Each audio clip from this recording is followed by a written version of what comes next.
and see what the most up-to-date status on that bill is at the bottom of each one of those bills.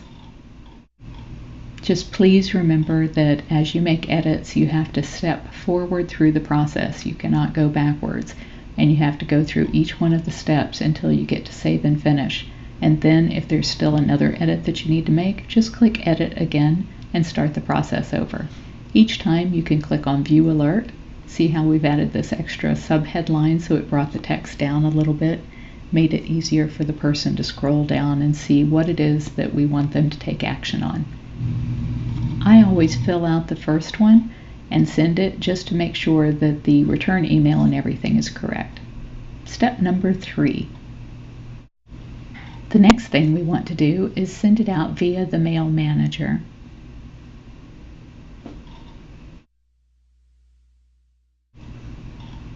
Choose Compose Message, and in this case we will be sending out an existing alert.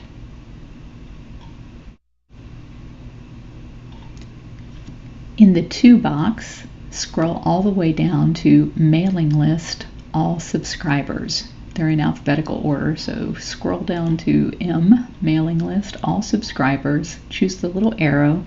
When it moves it over on the right-hand side, that's who you're sending it to. If you want to put your email address here so that people can email you directly, you can, or use advocacy@bigcatrescue.org. You have to have a headline, and it should be a headline that would make people want to open their email when they get it. The delivery date should be set far in advance, maybe even like next year, so that you can play with this for a while until you get it exactly the way you want it before actually sending it. If you set it to send today, then there's a chance you'll send out an alert that isn't quite finished. We always use the Big Cat template, and I like to track all of the options for people that have clicked through to see who clicked through and who didn't. Here's where you select the actual alert that you just made, and then preview. This will show you what that will look like.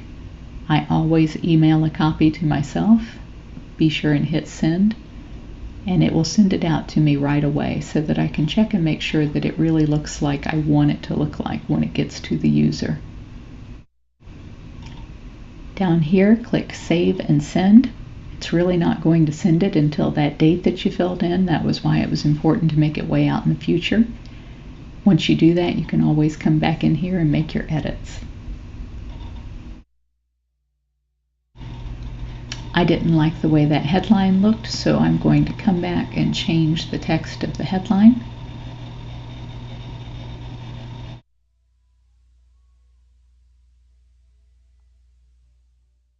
Hit preview again. Possibly email it to myself again to make sure that I like it. Always be sure and hit save and send. You cannot go backwards or you'll lose everything that you just did. Check your email to make sure that you like the way it looked.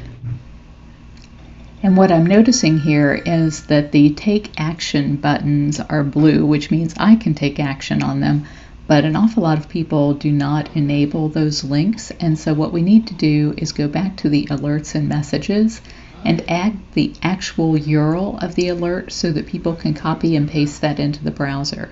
So I've clicked on View Alert. I'll go up to the browser bar here and copy the entire URL, and then we will edit the alert and add that URL down at the very bottom with a note explaining to them that if they got this in an email and they don't have their links enabled, they can copy and paste this URL into their browser to get to the actual form that they can fill out.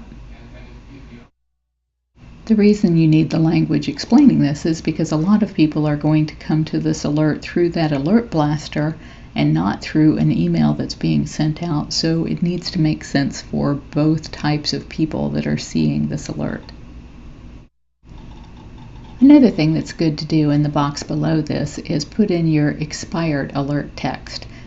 Some people will come to this alert after it's already over, but we don't want to miss that person. So what we will do here is type in something that says, this alert is already expired, but there's all of these great alerts that you can get at catlaws.com to help save the cats.